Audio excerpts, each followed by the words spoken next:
கிறிஸ்துக்கள் அன்பான தேவனுடைய பிள்ளைகளே, ஆண்டவரும் உலக இரட்சகருமான இயேசு கிறிஸ்து வினையேற்ற நாமத்தினாலே உங்கள் யாவரையும் வாழ்த்தி ஆசீர்வதிக்கிறேன். இந்த மார்ச் மாதம் 1ஆம் தேதி மங்கள வார்த்தை நிகழ்ச்சி மூலமாக உங்கள் ஒவ்வொருவரையும் நேரடியாக உங்கள் வீடுகளிலே பார்க்கிறது எனக்கு ரொம்ப சந்தோஷம். கர்த்தர் உங்களை ஆசீர்வதிப்பாராக. வருஷம் தொடங்கி 2 மாதம் ஃபாஸ்ட்டாக முடிஞ்சு போச்சு. 3ஆவது மாதத்தில் அடியெடுத்து வச்சிருக்கிறீங்க. கர்த்தர் இந்த புதிய மாதத்தை உங்களுக்கு நன்மையின் மாதமாக, உங்களுடைய சஞ்சலமும் தவிப்பும் ஓடிப்போகிற மாதமாக, உங்களுடைய துக்கத்தை எல்லாம் சந்தோஷமாய் மாற்றுகிற ஒரு மாதமாக மாற்றி தருவாராகன்னு சொல்லி ஆண்டவருடைய ஸ்தானாதிபதியாய் இந்த 1ஆம் தேதி உங்களை நிறைஞ்ச மனசில் நான் ஆசீர்வதிக்கிறேன். கடந்து போன மாதங்களிலே நிறைவேறாத தேவனுடைய வாக்குத்தத்தங்கள், ஆண்டவர் உங்களுக்கு கொடுத்த ஜீவ வசனங்கள் இந்த மாதத்திலே உங்களுக்கு பலிப்பதாகன்னு ஆசையாய் உங்களை ஆசீர்வதிக்கிறேன். கர்த்தருடைய நாமம் மகிமைப்படட்டும்.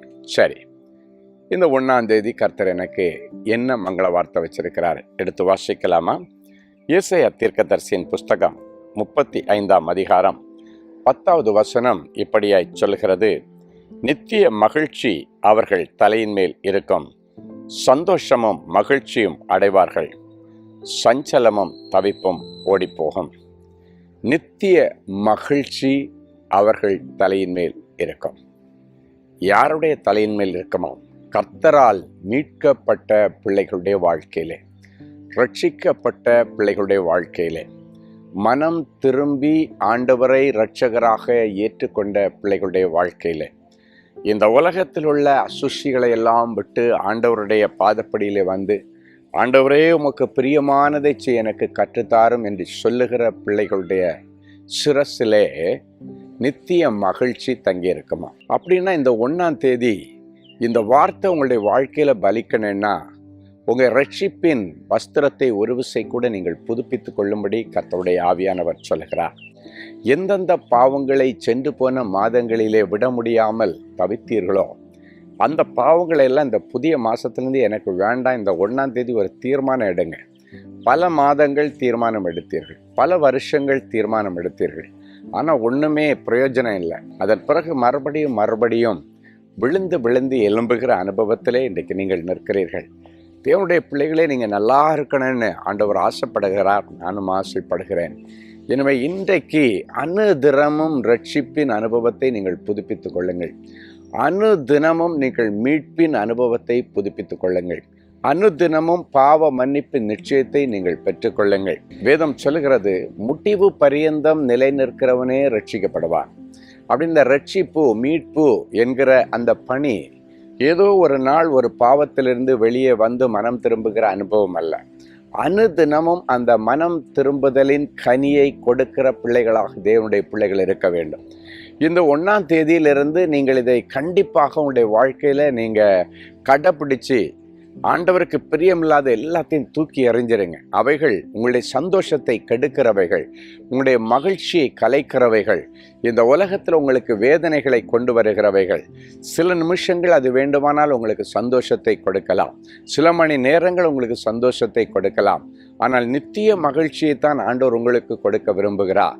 இப்படி அந்த அநித்தியமான சந்தோஷங்களின் மேலே நீங்கள் பிரியப்பட்டு ஆண்டவர் தங்குகிற இந்த ஆலயமாகிய சரீரத்தை நீங்கள் தீட்டுப்படுத்திட்டீங்கன்னா, அதன் நிமித்தம் நித்திய மகிழ்ச்சியை நாம் இழந்து போவோம். ஸோ இன்றைக்கு மகிழ்ச்சி எல்லாருக்கும் வேணும், சந்தோஷம் எல்லாருக்கும் வேணும்னு விரும்புகிற பிள்ளைகளே, இந்த புதிய மாதத்தில் ஒரு தீர்மானம் எடுங்க. ஆண்டவரே, உமக்கு பிரியமில்லாத காரியத்திலிருந்து என்னை மீட்டெடுப்பீராக, என்னை தூக்கி எடுப்பீராக, அந்த பாவ சிந்தனையிலிருந்து என்னை மீட்டெடுத்து உமக்கு பிரியமானதை செய்ய எனக்கு கற்றுத்தாரன்னு நீங்கள் சொல்லும் பொழுது நித்திய மகிழ்ச்சி உங்கள் தலையின் மேலே தங்கி இருக்கும். மகிழ்ச்சிகரமான காரியங்கள் உங்கள் வாழ்க்கையில் நடக்கும். சந்தோஷமும் மகிழ்ச்சியும் உங்கள் வாழ்க்கையிலே நடக்கும். சஞ்சலமும் தவிப்பும் ஓடிப்போகும். கடந்த நாட்களில் நிறைய சஞ்சலங்கள், தவிப்புகள், சில காரியத்தில் தவிச்சிட்டு இருக்கிறீங்க, கடனில் தவிச்சிட்டு இருக்கிறீங்க, இந்த கடன்லேருந்து வெளியே வர முடியலையேன்னு தவிச்சிட்டு இருக்கிறீங்க, இந்த குறிப்பிட்ட வழக்கிலிருந்து வெளியே வர முடியலைன்னு தவிச்சிட்டு இருக்கிறீங்க. அந்த தவிப்புகள் எல்லாம் இந்த புதிய மாதத்திலே ஓடிப்போகும் என்று கர்த்தர் சொல்கிறார். சஞ்சலங்கள், வேதனைகள், கஷ்டங்கள், மன அழுத்தங்கள், மனப்போராட்டங்கள் எல்லாம் மாறும். சரியான நேரத்திலே கிடைக்கப்பட வேண்டிய ஆசீர்வாதங்கள் கிடைக்கப்பட வேண்டிய வேலை கிடைக்கல, சரியான காலத்தில் நடக்க வேண்டிய அந்த திருமண காரியங்கள் நடக்கலை, சரியான காலத்தில் அந்த பிள்ளை பேர் கிடைக்கல, அந்த சரியான வயதில் எல்லாம் இல்லை என்று சொல்லி சஞ்சலத்தோடும் தவிப்போடும் ஓடிக்கொண்டிருக்கிற தேவனுடைய பிள்ளைகளை, இன்றைக்கு உங்களுடைய சஞ்சலமும் தவிப்பும் ஓடிப்போகும், சந்தோஷமும் மகிழ்ச்சியும் அடைவீர்கள். சந்தோஷகரமான நல்ல செய்திகள் உங்கள் குடும்பத்தில் வரும். சந்தோஷமான சுப காரியங்கள் உங்கள் குடும்பத்தில் நடக்கும். அதற்குள்ள தடைகள் எல்லாம் உடைக்கிறார் ஆண்டவர்.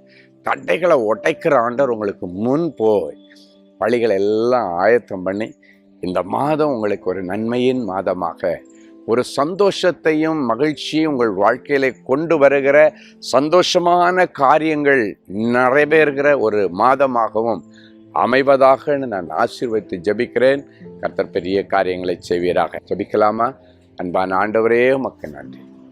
ஒரு நல்ல மீட்பின் அனுபவம், ரட்சிப்பின் அனுபவம், மனம் திரும்புதலின் அனுபவத்தை இந்த புதிய மாதத்திலே என் பிள்ளைகளுக்கு நித்தார். இவர்கள் சிரசிலே நித்திய மகிழ்ச்சி இருக்கட்டும். சந்தோஷகரமான நிறைய நல்ல செய்திகள் உடைய வாழ்க்கையிலே நிறைவேறட்டும். சஞ்சலமும் தவிப்பும் ஓடி போகட்டும். என்னென்ன காரியங்களை குறித்து என் பிள்ளைகள் மன சஞ்சலத்தோடு, மனவேதனையோடு, மன கலக்கத்தோடு இருக்கிறாங்களோ எல்லாவற்றையும் இந்த 1ஆம் தேதி உங்கள் பாதப்படியில் நாங்கள் வைத்து ஜபிக்கிறோம். சஞ்சலமும் தவிப்பும் ஓடி போகட்டும். எந்த கடனில் தத்தளிச்சிட்டு தவிச்சிட்டு இருக்கிறாங்க, ஆண்டவரே என் பிள்ளைகளுடைய கடன்களை அடைக்க முடியும், ஏதாவது ஒன்று செய்யுங்கப்பா. என் பிள்ளைகளுக்கு அதற்காக நிரந்தர ஒரு வருமானத்திற்கு ஏதாவது ஒரு வழி திறந்து விடுங்க ஆண்டவரே. நிரந்தரமான வேலை கிடைக்கட்டாம்ப்பா.